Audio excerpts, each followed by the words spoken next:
La Silicon Valley, espace d'effervescence intellectuelle et technologique où les plus grands empires de notre siècle se sont créés.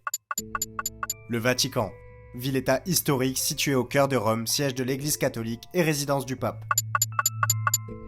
Deux lieux que tout oppose vont pourtant se rapprocher et s'associer grâce au travail d'un seul homme, Paolo Benanti. Au cours de ces 5 dernières années, Benanti est devenu le moine qui chuchote à l'oreille du pape et des géants de la tech. Il se décrit comme un fils de la pop culture, il a grandi avec Star Wars et Blade Runner, et comme beaucoup d'enfants de sa génération, il était également fasciné par l'informatique. Ce jeune passionné va s'orienter vers un doctorat sur l'éthique des technologies à l'université de Georgetown aux États-Unis. Il décrit alors l'IA comme une innovation qui risque de changer notre vie, comme l'acier ou l'électricité. Et rapidement, il se rend compte que sa découverte risque de changer le monde. Hello, I'm here. Hi. Hi, I'm Samantha. À 25 ans, Paolo Benanti passe pour la première fois du temps auprès des moines franciscains de son église locale, après que sa future épouse le lui ait suggéré. Ce premier séjour change la perception du monde de ce jeune ingénieur et le transforme intérieurement. Paolo Benanti est désormais moine. Il vit dans un monastère qu'il partage avec 4 autres frères, des professeurs dont leur domaine d'expertise s'étend de la chimie à la philosophie, en passant par la technologie et la musique.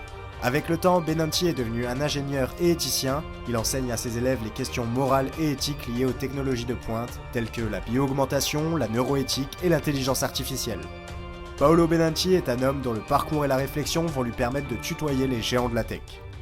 Nous sommes le 13 février 2019. Benanti est en route pour voir le pape François.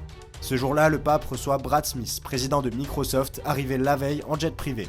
À l'ordre du jour figurait le thème de l'IA. La réunion tombait à point nommé. Le pape s'inquiétait de la façon dont l'IA pourrait être utilisée pour faire la guerre en Ukraine.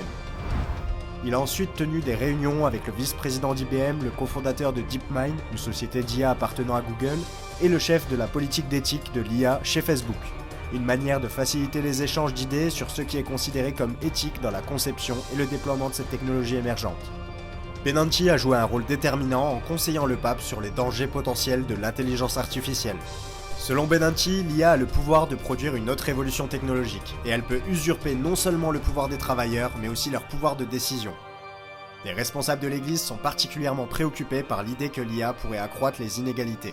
Les algorithmes nous rendent quantifiables, l'idée que si nous transformons les êtres humains en données, ils peuvent être traités ou jetés, c'est quelque chose qui touche vraiment la sensibilité du pape, affirme Benanti. En effet, il est devenu évident que les décisions algorithmiques peuvent être entachées d'erreurs, et nous allons voir là des cas les plus extrêmes. Les données inexactes peuvent amener les ordinateurs à propager des préjugés existants. Prenons pour exemple une recherche qui a révélé qu'un système d'intelligence artificielle aidait à traiter jusqu'à 70 millions d'Américains dans les hôpitaux. Celui-ci donnait la priorité aux patients blancs en bonne santé par rapport aux patients noirs plus malades. Les chercheurs ont ainsi calculé que près de 47% des patients noirs auraient dû être orientés vers des soins supplémentaires. Mais le biais algorithmique a fait que seuls 17% l'ont été. En réalité, le point le plus important est que l'IA utilisée dans la plupart des pays du monde est conçue par des ingénieurs californiens qui intègrent leurs propres perspectives dans le code. Si la technologie de l'intelligence artificielle est faite par des gens de cette seule culture, elle nous verra toutes de cette façon, et nous commencerons tous à nous comporter de cette manière pour nous y adapter. La technologie est la lentille à travers laquelle nous voyons tout le monde, confie Benanti. Après avoir étudié l'intelligence artificielle en tant qu'ingénieur, puis comme homme d'église, Paolo Benanti est devenu un penseur incontournable de la tech, notamment à travers l'invention d'un concept, l'algorithmique.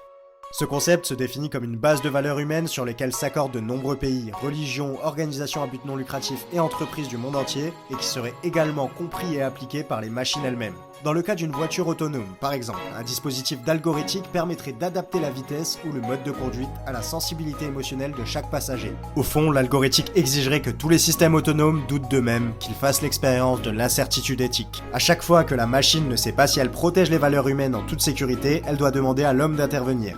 Ce n'est qu'à partir de ce moment-là que les technologues pourront produire une IA qui place le bien-être humain au centre de ses préoccupations. Revenons à cette fameuse audience entre le pape et Brad Smith en février 2019. Cette rencontre avait été négociée par Benanti dans le cadre d'un conseil interdisciplinaire. L'objectif était de débattre de l'éthique de l'IA grâce au concept qu'a réussi à introduire Benanti, l'algorithmique. Après avoir sympathisé sur leur soutien aux migrants sans papier et aux réfugiés, les deux délégations ont convenu de travailler ensemble sur d'autres projets. Un engagement de valeurs communes qui servirait de guide aux concepteurs de l'intelligence artificielle. You can't play God without being acquainted with the devil. Dans ce sens, Bennanke a participé à la rédaction d'un engagement éthique intitulé Appel de Rome, qui a été signé par Microsoft, IBM, le gouvernement italien et d'autres parties en février 2020. Ce n'est pas la première fois que le Vatican intervient dans le domaine du développement technologique. Depuis la guerre froide, les armes nucléaires sont au cœur de son programme de politique étrangère.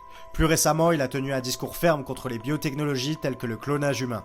Mais le point de vue de l'Église sur l'intelligence artificielle a été plus réfléchi et inclusif, s'appuyant sur l'expertise d'une série d'institutions, y compris d'autres religions, dans une tentative de contrôler collectivement le pouvoir des entreprises privées.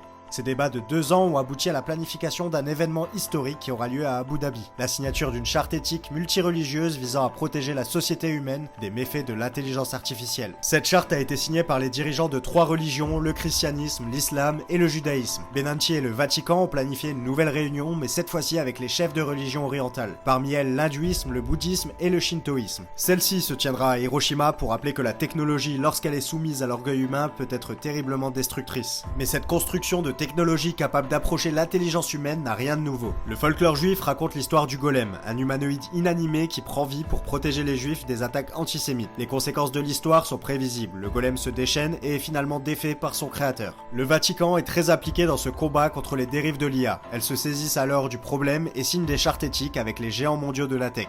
Et c'est à ce moment-là que des centaines de problématiques peuvent émerger. Quel avenir pour la tech si elle s'associe avec la religion? Il est indéniable que l'intelligence artificielle doit être régulée afin d'en limiter les dérives. Néanmoins, est-ce le rôle de la religion d'édicter ces normes?